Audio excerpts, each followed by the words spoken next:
It's time now to do some gardening. We're going to show you some foods that are easy to grow, but the best part, they're also high in iron. We're going to do so with master gardener, green thumb guru, Ed Sordiff. Ed, pleasure to have you here. Good to be here. We have an array of fruits and vegetables and herbs that are really high in iron. Let's start over here with parsley.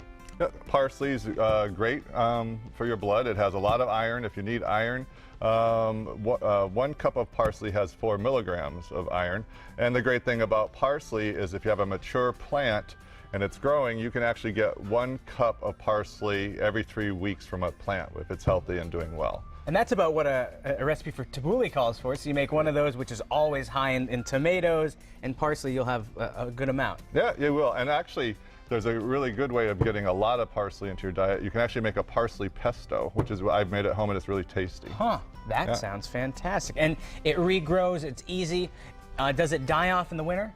Yeah, it wouldn't survive the winter, but you could keep it in a cold frame outside and have it longer, or you could actually put it on your windowsill at home and grow it through the winter too. And you can actually go out right now. I just purchased this parsley plant, and it's a really mature, nice plant. You can actually go out and buy them now. Now, if you bought something like this, you'll see it's in like one of those coconut pots here. I've been noticing those. They're a couple dollars more. Is that a good thing though? Is it worth it? Yes, it's because it's biodegradable. Also, once you plant it in the ground, the roots will just penetrate right through here and go seeking out nutrients in the regular soil. The only thing, like with a peat pot or this kind of pot, you have to make sure that this lip is below ground. So you could actually trim that down a bit with scissors and then plant it at its regular depth, and then it'll be fine. So that it's not higher than the soil level? Yes, because then it will wick out moisture and then it'll keep drying out the plant. I kind of want to run home now and fix mine that are the way that you described them not to be.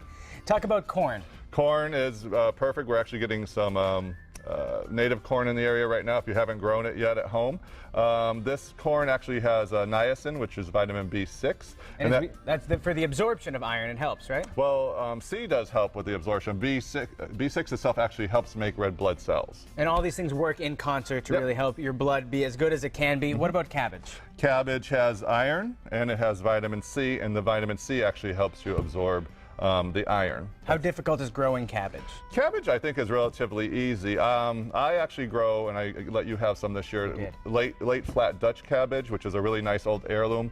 The leaves are very creamy, and they're perfect for coleslaw. Everybody always raves about the coleslaws when we make that with that. It's like relatively easy. You just put it full sun. You give it a rich soil, compost again. It'll keep your plants healthy. They can fight off any fungus and a lot of insects. And you can even use a lot less, if you have to use a pesticide, which I don't think you should really, you can use a lot less of it, because even though the outside leaves get really tattered, torn, and maybe bug-ridden, you'll be surprised when you peel back all the leaves that you have the perfect head inside that nothing got to usually. So it's a perfect protector for it. Yes, it is, really. Now, watermelon, also a good choice if people are thinking about donating blood today. Yes, watermelon actually has lycopene in it, and that's what you find in red fruits and vegetables.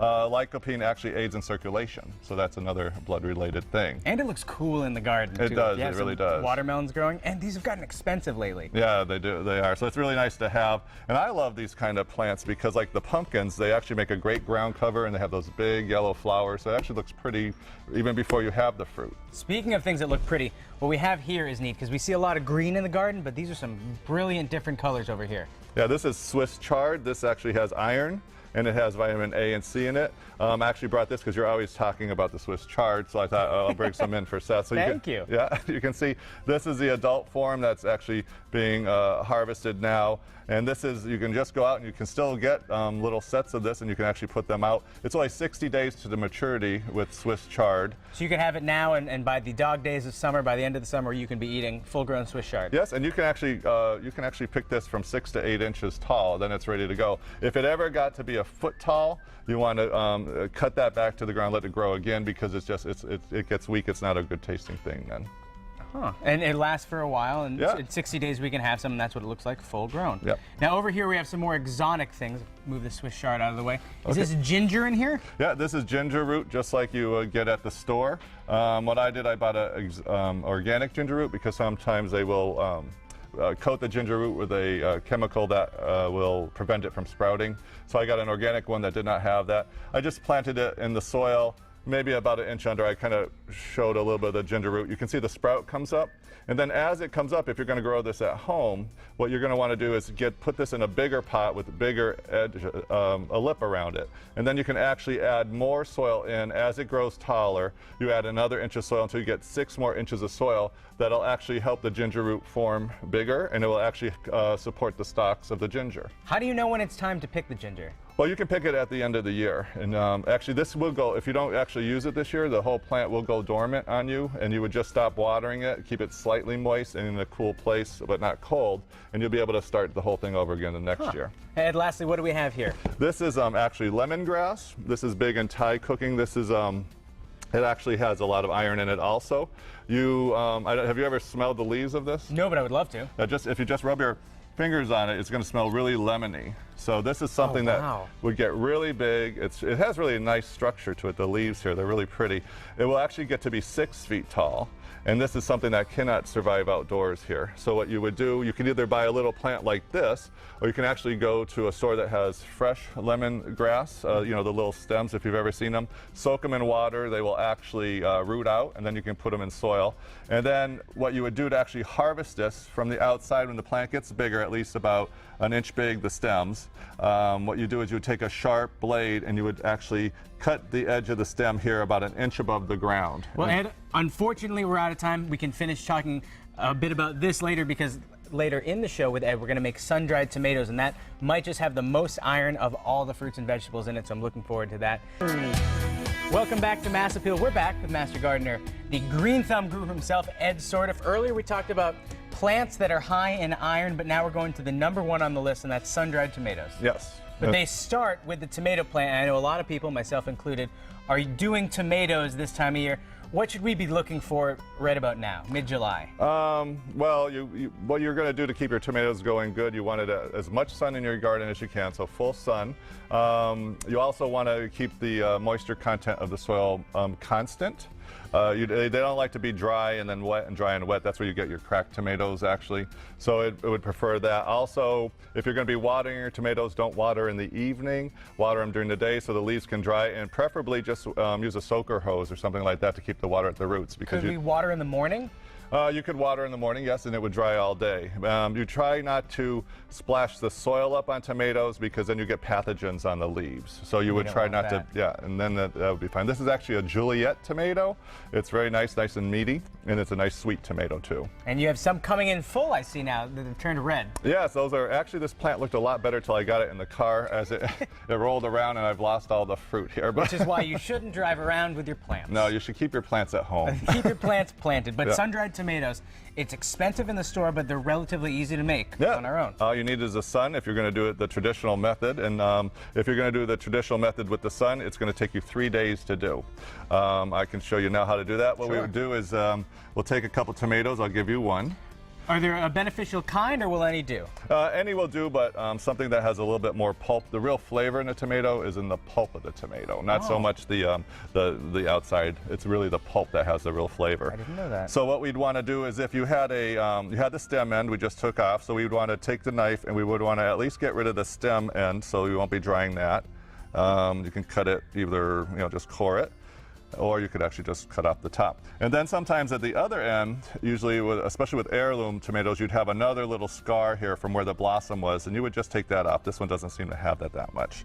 And so now what we're going to do is we would actually, we can probably quarter this tomato. You want to make your tomato into about 2-inch chunks. Chunks, yeah. And then what you're going to do next is, although we have the pulp in there, we want to get rid of some of those extra seeds if we can. So you would just try to leave as much pulp in and try to get the seeds out.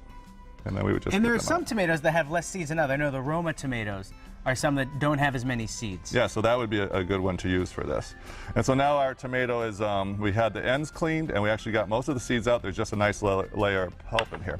So now if we were going to do the sun-dry method, all we would do now is get a screen, like you would use at home, a nylon screen, not like the old-fashioned aluminum or metal screens. You don't want to use any kind of metal with tomatoes because they have acid in them, and that will react with the metal, and that won't be a good thing. Oh, okay. So then if we put them on a nylon screen outside, we would place them down with the cut end down, like that, and then they would actually help drain them. And then we would put that whole screen out in the sun, elevated, so the air can get around it.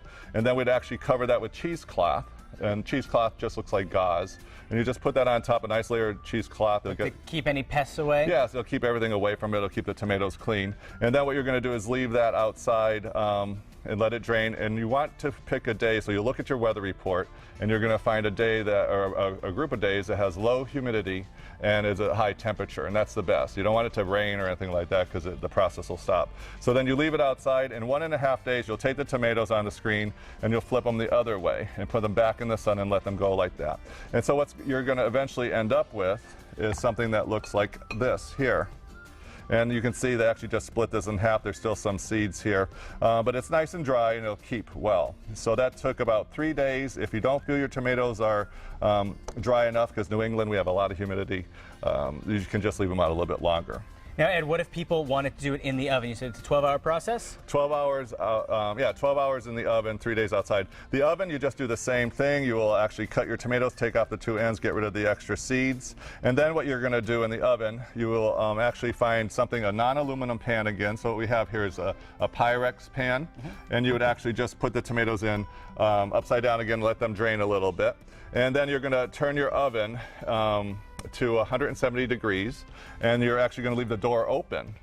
And this is actually, if you're doing it in the house, it's probably a better thing to do in the fall and the winter, but you can actually do it outside. If you bring your little toaster oven outside, you can do this outside, leave the door open. There we go. Yeah, or use your grill and you can prop the top open, make sure it's 170, put the heat on the other side and the tomatoes on the side with the no heat.